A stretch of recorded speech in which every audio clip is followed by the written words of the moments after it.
My brother thought I'd never wake up, thought he could steal everything I'd worked for. But I heard every word. Pause, this is a story of betrayal, greed, and a fight for what's mine. Welcome to Jake's Revenge. He might not make it, my brother told our dad. We need to think about the farm. My name's Joseph. I'm 32, and I'd been in a coma for 3 weeks after my truck rolled on Highway 84 outside Boise, Idaho. What nobody knew was that I could hear everything, every damn word. Imagine lying there, trapped in your own body, hearing your own brother plot to take your life's work. That's what I faced on Jake's Revenge. I'd grown up on that farm, 200 acres of potato fields and wheat that our grandfather bought in 1952. Dad always said it would be mine someday, since I was the one who stayed, the one who worked the land, the one who never left for college or chased dreams in the city.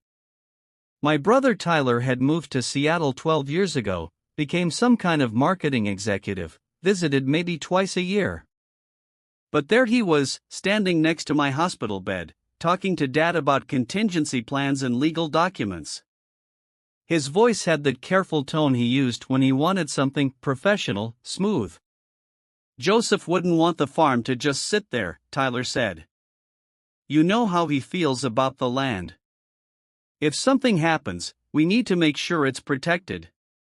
Dad's voice shook. I can't think about this right now.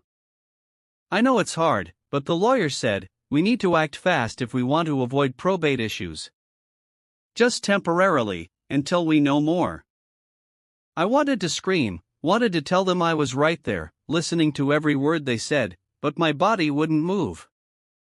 The machines kept beeping, and Tyler kept talking about temporary measures and protecting assets. I could take care of everything, he said. Just until Joseph gets better. You know, I understand business better than anyone. The nurses came and went. Tyler left around 9 p.m., promising to come back the next day with paperwork. Dad stayed until midnight, holding my hand and whispering apologies I didn't understand. When I finally fell back into the darkness, I kept hearing Tyler's voice. The way he said, if something happens, like it was already decided. The way he talked about the farm like it was just another business deal. I'd trusted him my whole life. We'd fought as kids, sure, but I thought blood meant something. I thought 13 years of me working that land while he played corporate games meant something. But lying there in that hospital bed, machines breathing for me, I started to understand. Tyler hadn't come home to help. He'd come home to collect. How far would he go to take it all? Stay tuned to Jake's Revenge to find out. The next morning, I heard him talking to someone on his phone outside my room. Yeah, it looks pretty bad, he said. Doctors aren't giving us much hope. That was when I knew for certain. My own brother was already planning my funeral. I'd been working Dad's farm since I was 16. Started driving the tractor before I could legally drive a car. Every morning at 5 a.m., every season, every year. While Tyler was in high school talking about college applications and internships, I was learning irrigation systems and crop rotation. Dad never pushed me into it. I chose it. Loved the smell of turned earth in spring, the satisfaction of a good harvest, the way the sunrise looked different over our fields than anywhere else. Tyler used to call it playing in the dirt. But I knew it was more than that. It was legacy. Our grandfather had built something real. Dad had maintained it, improved it, turned those 200 acres into one of the most productive small farms in the valley. And I'd planned to keep it going, maybe even expand it someday. Tyler left for the University of Washington right after graduation. Business degree, then a marketing job with some tech company. He'd call home maybe once a month, send Christmas cards with pictures of his apartment overlooking Puget Sound. He had a good life up there. Girlfriend named Jessica, expensive car, downtown condo.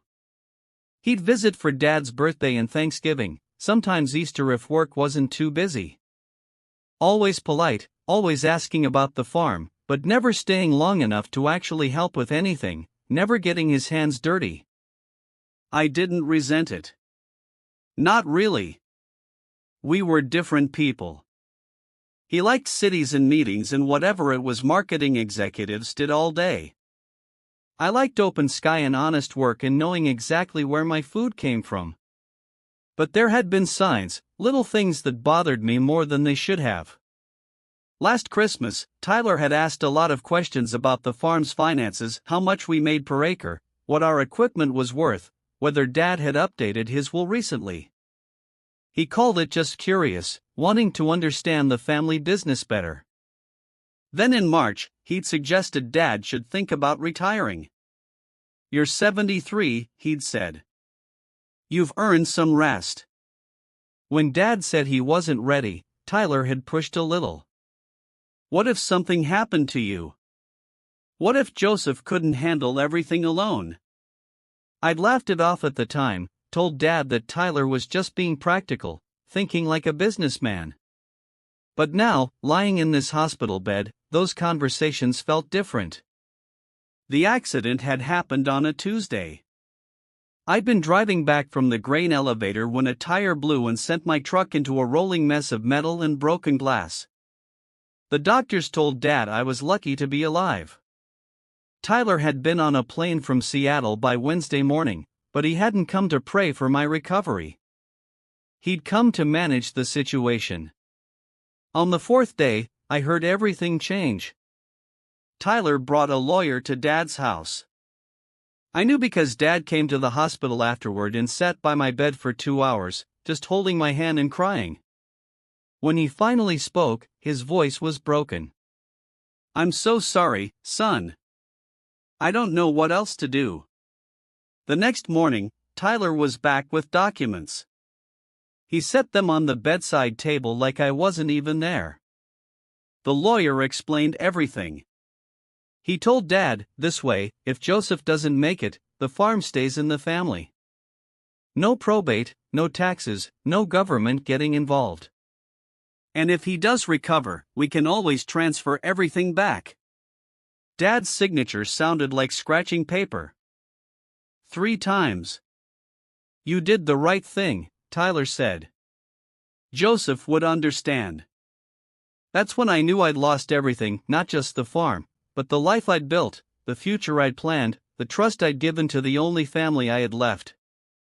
But something else happened in that moment, something Tyler couldn't have expected.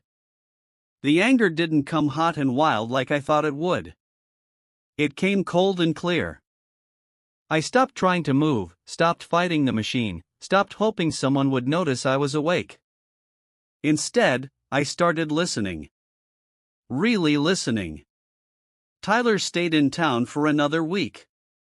Every day, he'd visit the hospital for exactly 30 minutes, usually when nurses were around to see him being the devoted brother. Then, he'd spend the rest of his time at the farm, walking the property with his phone, taking pictures, making calls. I heard him talking to Jessica one evening. "It's actually pretty valuable," he said. "Prime agricultural land, plus the house and all the equipment.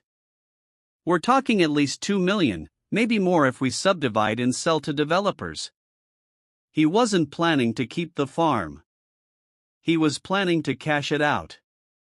The irony was perfect. Tyler thought he was so smart, playing the grieving brother while positioning himself to inherit everything. But he'd made one crucial mistake. He assumed I couldn't hear him. When the doctors finally reduced my sedation enough for me to open my eyes, Tyler was there with his fake tears and practiced grief. "Thank God," he said, squeezing my hand. "We were so worried." I looked up at him and smiled weakly. "Thanks for everything." He had no idea that I'd heard every conversation, every phone call, every plan he'd made to steal my life. But I had heard, and I remembered. And now it was time to plan my own moves on Jake's revenge. 2 weeks after I woke up, I was home, weak as a newborn colt, but alive and supposedly grateful.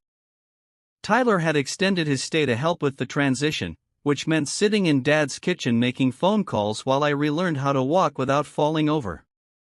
I played the part perfectly, grateful brother, confused about legal details, focused on recovery. When Tyler mentioned that Dad had made some temporary arrangements for the farm's management, I nodded like it made perfect sense. "Just until you're back on your feet," Tyler said. Dad was worried about the financial pressure. That was smart, I told him. I wouldn't want Dad stressed about that stuff. But I was gathering information, every conversation, every document Tyler left on the kitchen table, every phone call I could overhear from my bedroom. I learned that the farm was now officially in Tyler's name, not temporarily, permanently. I also learned that he'd already contacted 3 different real estate developers. My first move was simple. I called our family lawyer, old Pete Morrison, and asked him to come by the house. Tyler was in town getting supplies, and Dad was napping. "Pete," I said when he arrived, "I need to understand what happened while I was in the hospital." Pete looked uncomfortable. "Your brother said you knew about the arrangements." "I know Dad transferred the farm to Tyler.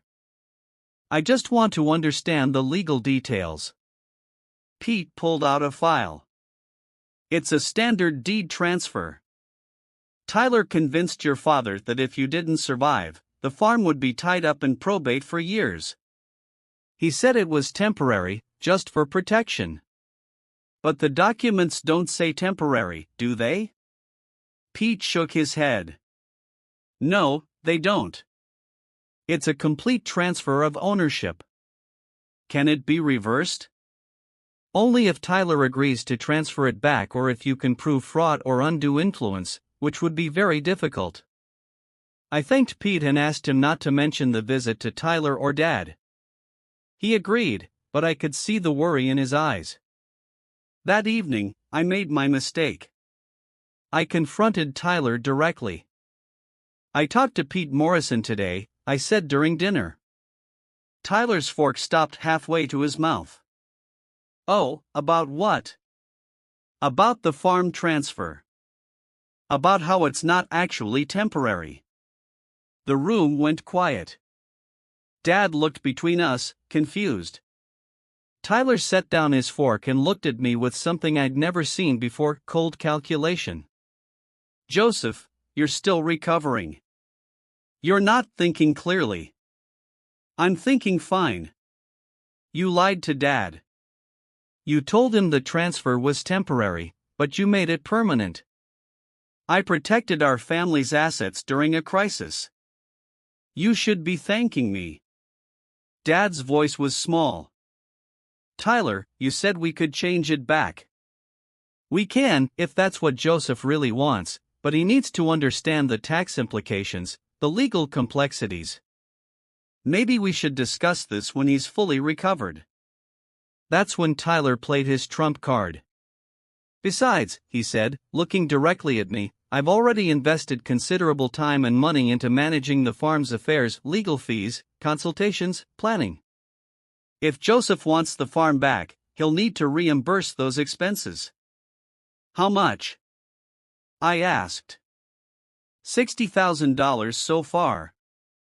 I stared at him. $60,000 I didn't have, for work I'd never asked him to do, to buy back land that should have been mine in the first place. "Of course, if Joseph can't manage that expense right now, the current arrangement works fine," Tyler continued. "I don't mind carrying the financial burden." Dad looked lost. "Boys, I don't understand what's happening." "Nothing's happening, Dad," Tyler said gently. "Joseph's just confused.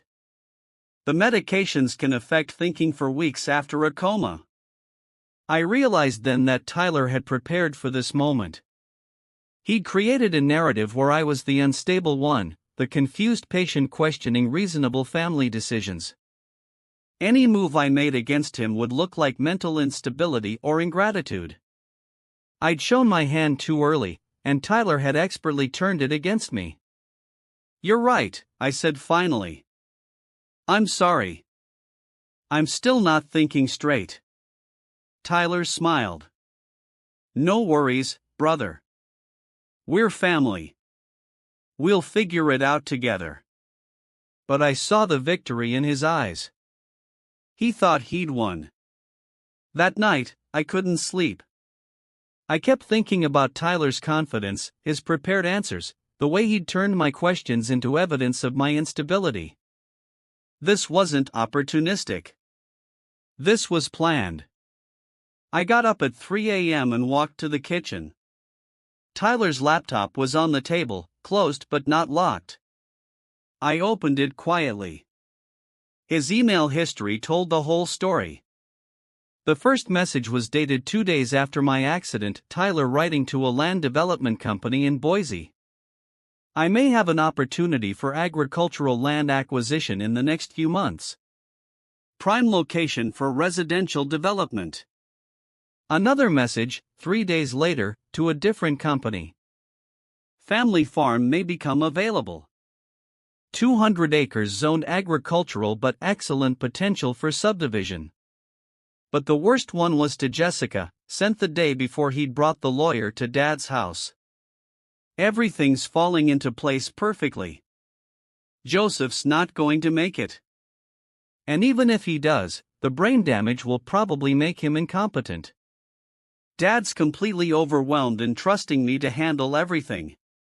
I should have the deed transferred by the end of the week. I sat in that dark kitchen, staring at the screen, understanding finally that my brother had seen my accident as a business opportunity from day one. There were more emails.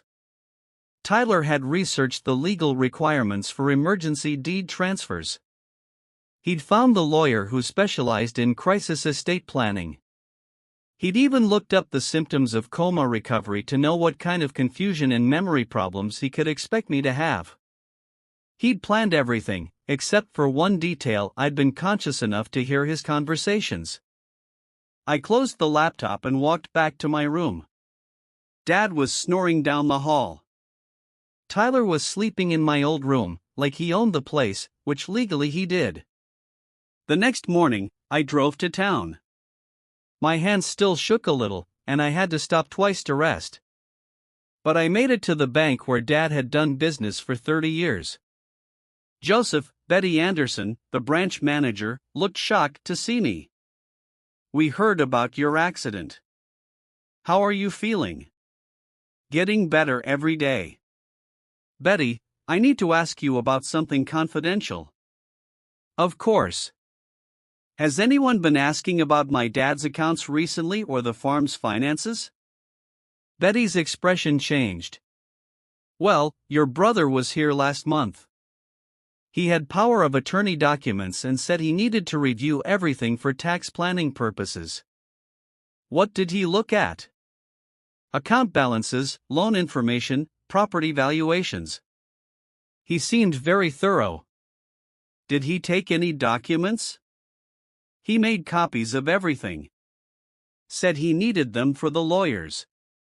I thanked Betty and asked her to call me if Tyler came back for any reason. My next stop was the county recorder's office. The deed transfer was already filed. Tyler had moved fast, making everything official before I'd even woken up. But I also found something else. Tyler had requested copies of all the property surveys, zoning maps, and development restriction documents. He wasn't just stealing the farm, he was preparing to destroy it.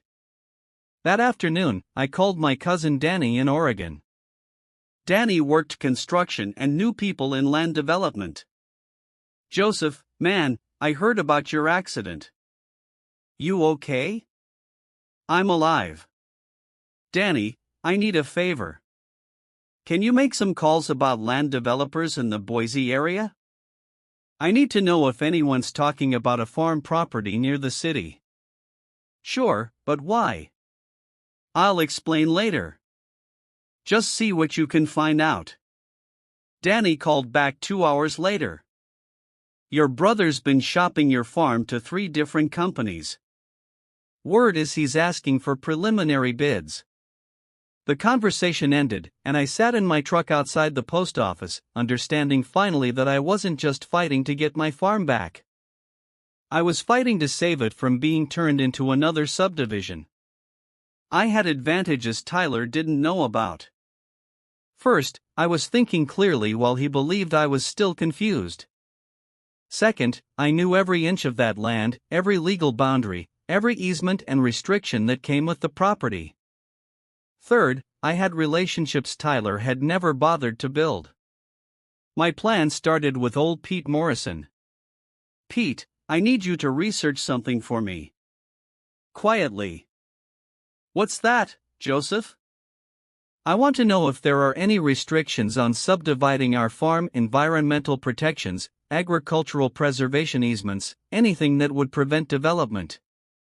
Pete smiled. "Actually, there are. Your grandfather was pretty smart.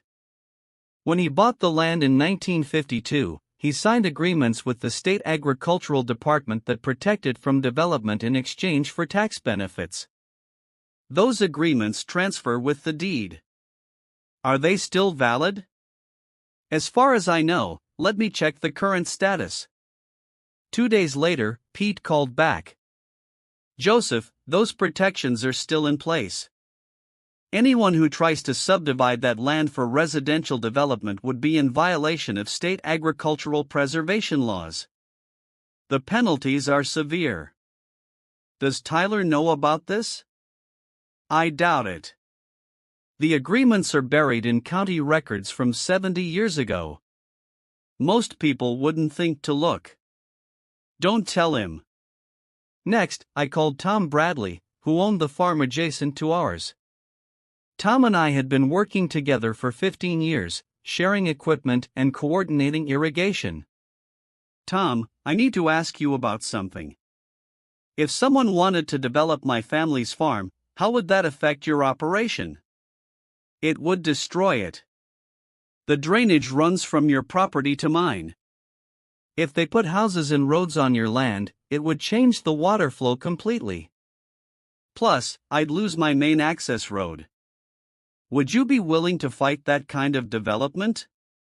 "Hell yes. I'd sue anybody who tried it." Tom wasn't the only neighbor who would be affected. I spent the next week visiting every farm in our area, learning exactly how Tyler's development plans would impact everyone around us. Then I made the call I'd been avoiding. "Tyler, we need to talk." "Sure, Joseph. How are you feeling?"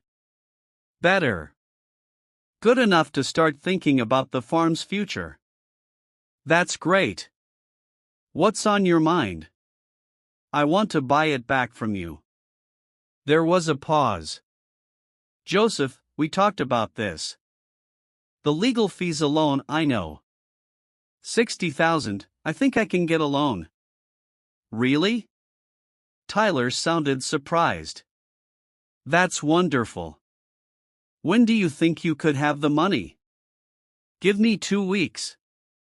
I need to talk to the bank, get some paperwork together." "Of course, take your time." But Tyler didn't wait. The next day, he drove to Boise for meetings with developers. I followed him. He met with representatives from Northview Development at a coffee shop downtown. I sat 3 tables away, wearing a baseball cap and sunglasses, listening to every word. "We're looking at preliminary surveys next week," Tyler told them. "My brothers agreed to the sale, so we should be able to move quickly." "What about agricultural restrictions?" the developer asked. "None that would prevent residential development," Tyler lied. "This is prime suburban land." They discussed preliminary offers, development timelines, and profit projections. Tyler was planning to sell for $2.8 million, almost double what the farm was worth as agricultural land. I drove home knowing exactly what I needed to do. That evening, I called Danny again. "Remember that favor I asked for? I need you to make one more call." "Sure.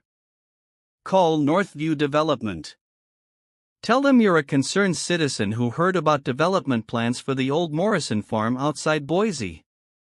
Ask them if they're aware of the agricultural preservation easements on that property. What should I tell them if they ask how I know? Tell them you work in land development and you've seen projects get shut down for violating those protections. Danny made the call the next morning. By afternoon, Northview had canceled their meeting with Tyler. The trap was set. Now I just had to wait for Tyler to walk into it. Tyler came home that Friday afternoon, angry and confused. Northview had not only canceled their meeting, but also informed the other two developers about potential legal issues with the property. All three companies had withdrawn their preliminary offers. I don't understand what happened, Tyler told Dad over dinner. They were ready to move forward, and then suddenly they're all worried about some agricultural restrictions. I kept eating my soup, letting him talk. Someone must have tipped them off, Tyler continued. Maybe a neighbor who doesn't want development in the area. That's too bad, I said. But maybe it's for the best. I've been thinking about what you said about buying the farm back. Tyler looked up sharply. Do you have the money? Not exactly, but I talked to Tom Bradley, and he's interested in a partnership. He'd help with the financing if I can get the deed transferred back. A partnership? He wants to expand his operation, and our land connects perfectly with his. We'd share equipment, coordinate planting, maybe even process our crops together. I could see Tyler calculating. Tom Bradley was successful, well-respected, and had the financial resources to make a real offer. How much is he talking about? Tyler asked. He's willing to pay the $60,000 for your expenses, plus another $40,000 for your time and trouble. $100,000 total, just to transfer the deed back to me. Tyler was quiet for a long moment. $100,000 for a farm he'd stolen, with no development potential and no way to profit from his original plan. I'd need to think about it, he said finally. Of course, but Tom needs an answer by Monday. He has other opportunities if this doesn't work out. That night, Tyler made phone calls to Seattle. I heard him talking to Jessica about their plans, their timeline, their expenses. He'd taken vacation time, spent money on lawyers and consultations, and expected a huge payoff that was no longer possible. By Sunday morning, he'd decided. Joseph, I've thought about Tom's offer. $100,000 seems fair. Great. Tom's coming by tomorrow morning with the paperwork. But Tom wasn't coming alone. Monday morning at 9 a.m., Tom Bradley arrived with three other people: Pete Morrison, a representative from the state agricultural department, and a land use attorney I'd hired with money borrowed against my truck. Tyler looked confused when he saw the group walking up to the house.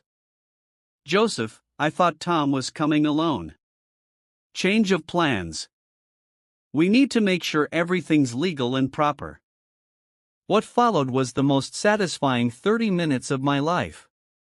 Pete Morrison presented the deed transfer documents that would return the farm to my name. The state agricultural representative explained the preservation easements that made development impossible. The land use attorney detailed the penalties Tyler would have faced if he'd actually sold to developers. You lied to three different companies about development restrictions, the attorney said. That could be considered fraudulent misrepresentation. Tyler's face went white. I didn't know about any restrictions. Ignorance isn't a defense when you're selling property, Pete said. The law requires disclosure of all encumbrances. Tom handed Tyler a check for exactly $60,000, the amount he'd claimed in legal expenses, not the $100,000 he'd expected, and certainly not the $2.8 million he'd planned to steal. This covers your actual documented expenses, Tom said. Nothing more. Tyler looked at Dad, then at me, then at the documents spread across the kitchen table. He could sign the deed transfer and take his $60,000, or he could refuse and face potential fraud charges for his dealings with the developers. He signed. After everyone left, Tyler packed his things without saying much. He'd planned to stay another week, but there wasn't any point now. "I was trying to help," he said as he loaded his car. "I know," I told him. But we both knew that wasn't true. Tyler drove back to Seattle that afternoon. Dad and I watched his car disappear down the long gravel driveway, past the fields that had almost been lost forever. 6 months later, Tyler lost his job in Seattle after his company discovered he'd used work time and resources for personal business deals. Jessica left him when she learned about the money he'd borrowed against their shared assets, expecting to pay it back with his farm profits.